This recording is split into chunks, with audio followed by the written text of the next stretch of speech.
Halo brother, dimanapun kalian berada, semoga baik-baik saja, sehat dan banyak rezekinya. Kali ini kita akan membahas alur cerita dari sebuah film yang mengisahkan tentang seorang pendekar sakti turun gunung dan murka karena seluruh keluarga dan sektenya dibantai tak tersisa. Dia balas dendam menghadapi sekte terbesar penguasa dunia. Tidak usah berlama-lama lagi, kita masuk ke alur ceritanya. 猴子对花果山的一切记忆，山的晚霞比仙境还美，在天庭深处。 Kisah berawal pada sebuah tempat yang bernama Pulau Hugo, tempat yang indah dan damai yang dihuni oleh ribuan penduduk. Namun masa keindahan itu seketika sirna setelah para pendekar dari Sekte Langit membantai mereka semua karena tidak mau tunduk. Dan ternyata ada satu orang yang masih hidup keturunan Pulau Hugo, dia bernama Wukong. Sejak kecil Wukong diselamatkan oleh seorang pendekar tua dan dilatih kungfu hingga menjadi seorang pendekar sakti. Hanya satu tujuannya, yaitu balas dendam. 他们说这是天庭不会放过你，你以后就叫孙悟空交给你。 Di tempat lain, terlihat seorang ratu sedang menghadap penguasa kerajaan. Dia mengabarkan bahwa hingga saat ini tak ada yang mampu menentang Sekte Langit karena pusaka jantung batu dinyatakan telah lama hilang. 自灭花果山已有300年，天庭全美。 Di Istana Sekte Langit sedang digelar acara akbar untuk perjalanan spiritual yang dibagi menjadi 2 seksi, yaitu seksi langit yang sudah terseleksi dari keturunan bangsawan yang unggul, dan seksi bumi para murid yang pekerja keras. Murid yang terbaik akan diberikan hadiah berupa buah persik dari sang ratu.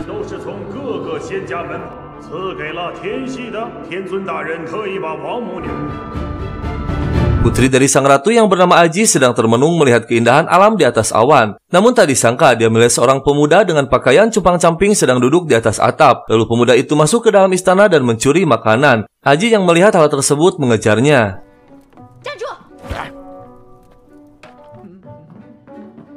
Di aula yang masih menggelar acara dihampiri oleh para gadis pelayan untuk mengantarkan makanan. Namun ada sekelompok murid yang membuat onar mengganggu salah satu pelayan hingga memukulnya. Namun saat akan memukulnya lagi dihadang oleh murid lainnya yang bernama Juan.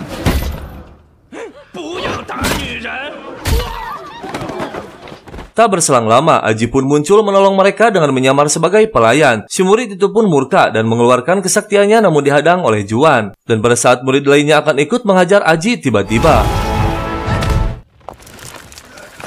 Dan ternyata seorang pemuda yang berpakaian degil itu memiliki kesaktian yang tinggi yang membuat semua melongo melihatnya. Dia pun menghajar para murid tersebut.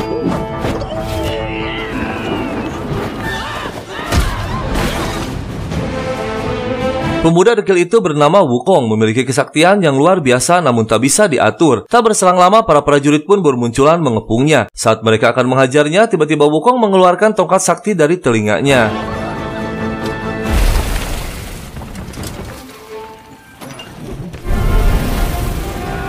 Keributan tersebut sampai ke telinga sang ratu. Tak disangka dari hal sepele menjadi besar. Sang ratu pun menugaskan seorang pendekar tingkat tinggi yang bernama Tian Peng untuk mengatasinya. Wukong terlihat senang menghajar mereka dalam sekejap. Dan tak berselang lama, Tian Peng pun muncul dan langsung menyerangnya.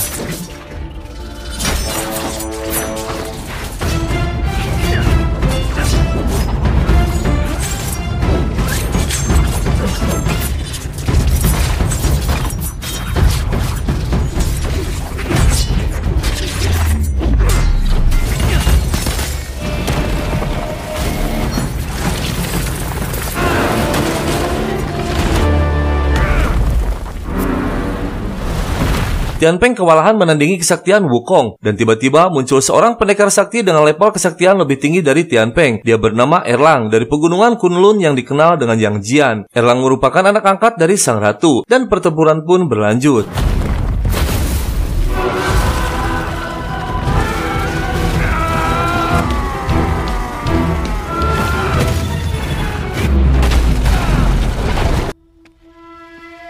Wukong yang dinyatakan kalah ditangkap dan dikurung, namun ternyata Erlang juga dikurung karena telah dianggap melanggar aturan akademi. Dia ikut campur tugas Tian Peng. Sang ratu pun datang menghampiri Erlang dan membebaskannya. Sedangkan Wukong diberikan sebuah mahkota. Dia terlihat senang dan tidak tahu ternyata mahkota tersebut untuk mengendalikan kebrutalannya. Jika melanggar atau melawan, segala tersebut akan aktif dan menyakitkan.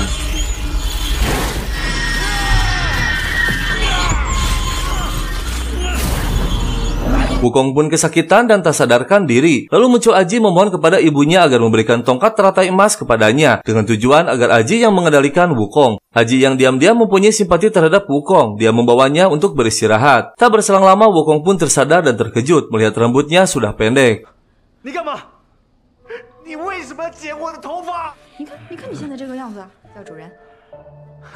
Wukong yang sedang termenung teringat gurunya. Sejak kecil hanya gurunya seorang yang dia kenal, karena seluruh keluarga dan sektenya habis dibantai sekte langit. Tujuan dari kecilnya hanya satu, yaitu balas dendam.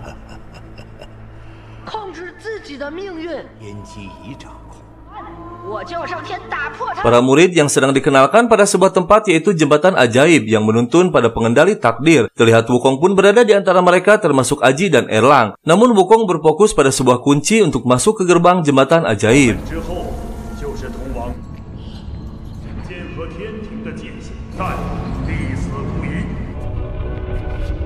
Setelah mereka memasuki ruang kontrol pengendali, Wukong berhasil mengambil kuncinya. Aji yang curiga menghampirinya, namun Wukong berhasil mengelabuinya. Mereka pun memasuki area tengah pengendali takdir, dan terlihat sang ratu yang sudah berada di sana yang akan memberikan materi untuk memahami keseimbangan antara langit dan bumi. Sang ratu menceritakan tentang Pulau Hugo yang habis dimusnahkan, yang membuat Wukong seketika marah, namun dia tak berdaya karena segel yang masih terikat di kepalanya.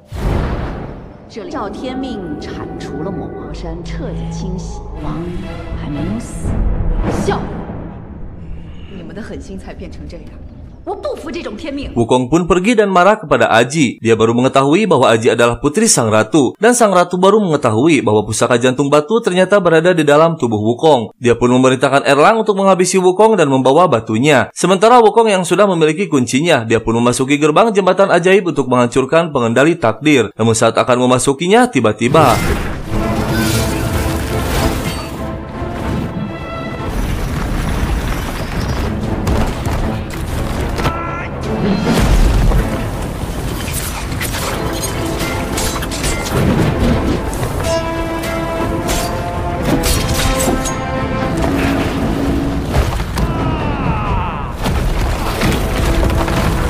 karena pertarungan yang brutal, akhirnya jembatan pun runtuh. Mereka berlima terjatuh dan terancam akan mati. Namun seketika jantung batu Wukong aktif yang membuat mereka selamat dan mendarat di suatu pulau di sebuah gubuk tua.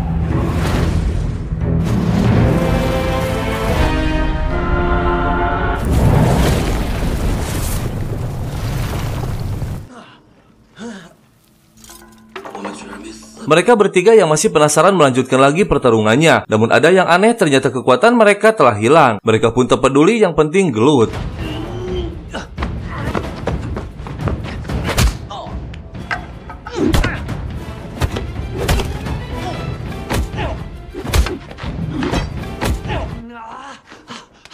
Saat mereka masih bertarung, terlihat di luar banyak para penduduk melemparinya dengan batu. Aji pun keluar dan mencoba menenangkan mereka. Para penduduk menyangka bahwa mereka adalah siluman yang selama ini suka mengganggu. Berkali-kali Aji dan Juan menenangkannya, namun tak berhasil. Dan tiba-tiba awan hitam yang disertai petir muncul yang membuat mereka semua ketakutan. Pertarungan pun dengan seketika berhenti.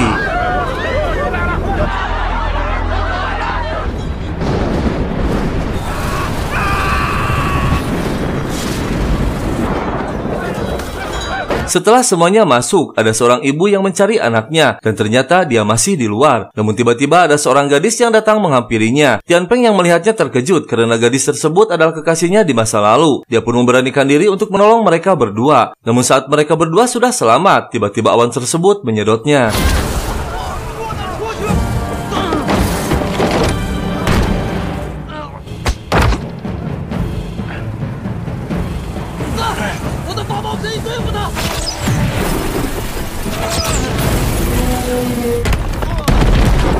Akhirnya mereka berhasil mengusir awan hitam dengan senjata buatan Juan. Keesokan harinya saat tersadar, mereka bertiga sudah diikat oleh Aji agar tidak berkelahi satu sama lain. Tak berselang lama, Aji pun datang memberikan mereka makanan. Aji mengatakan bahwa para penduduk mempercayai mereka berlima sebagai penolongnya, karena selama ini awan hitam menyebabkan seluruh tumbuhan dan air menjadi kering. Aji pun memutuskan akan menolong mereka dengan melenyapkan awan hitam yang akan datang lagi. Wukong yang keras kepala keluar dan marah.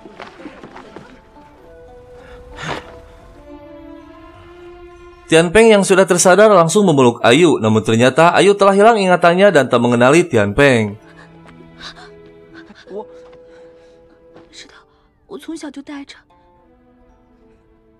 Aji mengumpulkan penduduk dan mengumumkan bahwa dia akan menolongnya melenyapkan awan hitam yang sontak saja membuat para penduduk gembira. Tak berselang lama, Wukong berteriak akan membantunya. Dilanjut dengan kemunculan Erlang dan Tianpeng. Mereka pun merencanakan strateginya dan memerintahkan para penduduk untuk membantu membuat perangkap dan senjatanya.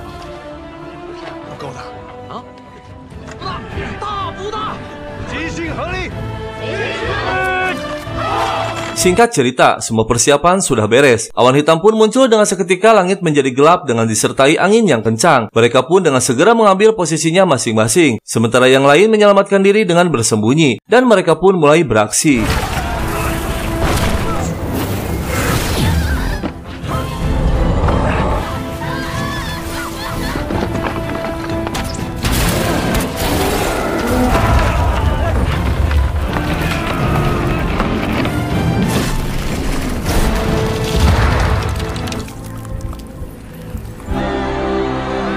Dan akhirnya mereka berhasil melenyapkan awan hitam yang membuat seluruh penduduk sorak gembira. Dan saat itu juga hujan pun mulai turun setelah sekian lama berhenti. Kini mereka dalam masa tenang.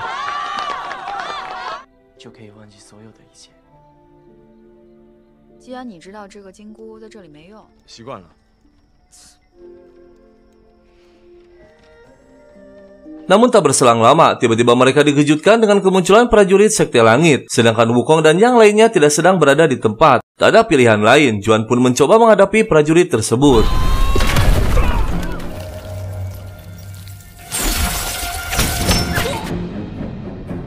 Para penduduk yang ketakutan diperintahkan untuk segera menyelamatkan diri. Namun kebrutalan prajurit langit menghabisi mereka semua secepat kilat, termasuk Tianpeng dan Ayu. Sedangkan Erlang, Wukong, dan Aji masih dalam perjalanan. Saat mereka tiba, sudah terlambat yang mendapati seluruh penduduk telah tewas termasuk Juan.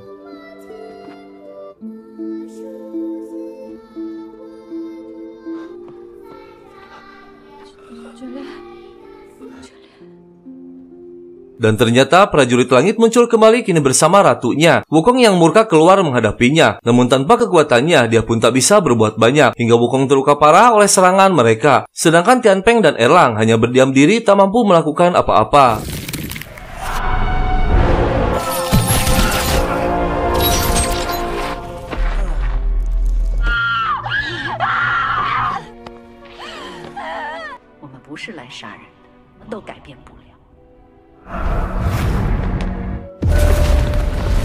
Singkat cerita, mereka pun kembali ke Istana Langit. Erlang menemui Aji untuk menyampaikan informasi bahwa Wukong sedang dikurung di bawah istana. Erlang menyarankan Aji untuk segera menemuinya dan mengambil jantung batu karena Wukong akan segera mati.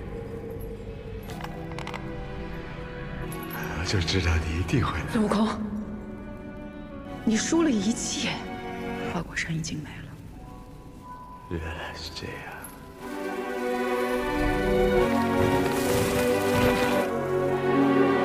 Akhirnya sang ratu berhasil memiliki jantung batu. Kini kerajaannya tak akan ada yang mampu menandinginya. Erlang dan Aji pun sepakat untuk membuat siasat pura-pura menuruti perintah sang ratu. Erlang yang dianggap berjasa besar karena telah berhasil membawa jantung batu. Dia dianugerahi kekuatan membuka mata langit. Sedangkan Aji sendiri menjadi petinggi Sekte Langit.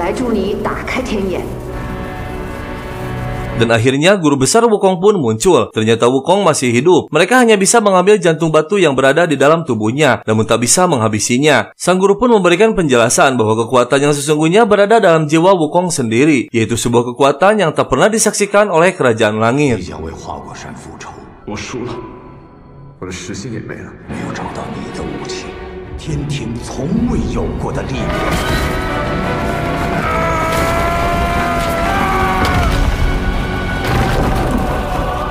Akhirnya Wukong berhasil mengaktifkan kekuatan yang dahsyat, namun wujudnya berubah menjadi seperti kera. Dengan kekuatannya, para siluman pun tunduk kepadanya termasuk awan hitam. Wukong pun memerintahkan awan hitam untuk mengantarkannya ke Istana Langit.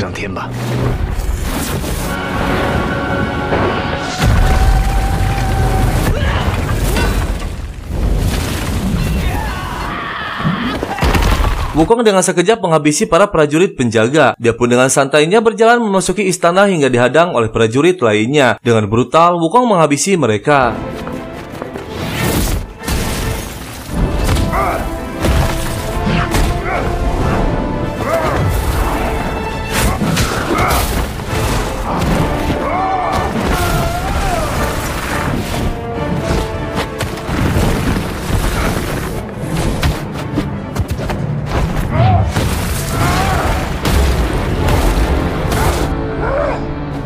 Aji yang sudah tak tahan melihat kejahatan ibunya, dia menentang secara terang-terangan dan menghancurkan ritual ibunya kepada Erlang. Karena ditakutkan Erlang akan hilang akal dan kendali dirinya. Dan tak berselang lama akhirnya Tian Peng muncul dengan kekuatannya yang sudah kembali.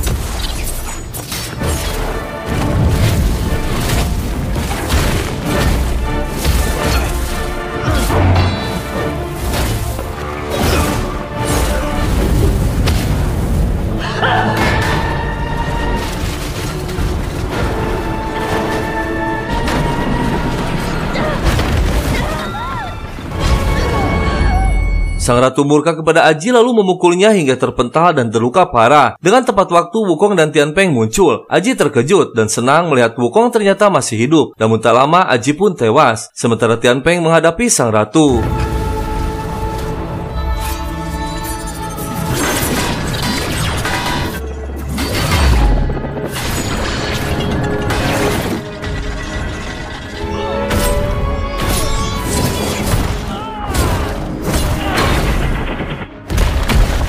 Tian Peng tak mampu menandingi kesaktian sang ratu hingga dia kalah dan tewas. Wukong yang melihat Aji dan Tian Peng tewas, dia bangkit dan murka tak terkendali melawan sang ratu.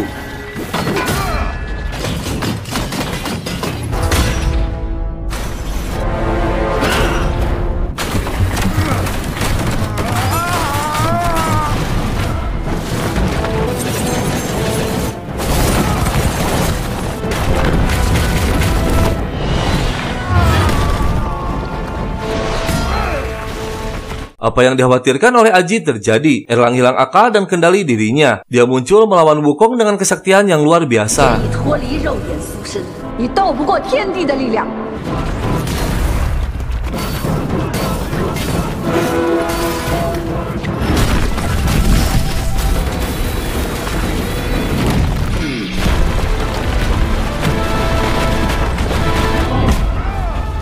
Pertarungan dua pendekar yang brutal dengan pukulan mematikan. Namun tanpa diduga ternyata akibat pukulan tersebut kini ingatan Erlang kembali seutuhnya. Sang ratu yang mengetahui hal tersebut marah. Erlang kini berbalik arah melawan sang ratu, sedangkan Wukong terlihat bangkit kembali. Sang ratu pun mengeluarkan seluruh kesaktiannya. Begitupun juga dengan Wukong mengeluarkan kemurkaannya. Wukong dan Erlang pun bersatu menyerang sang ratu.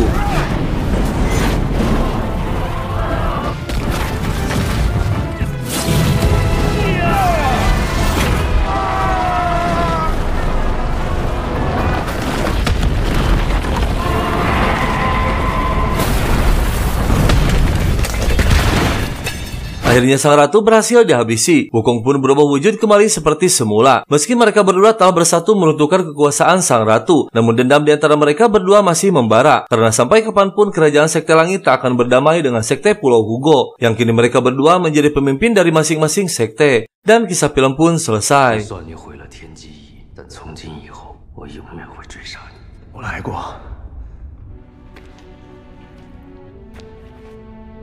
Zun.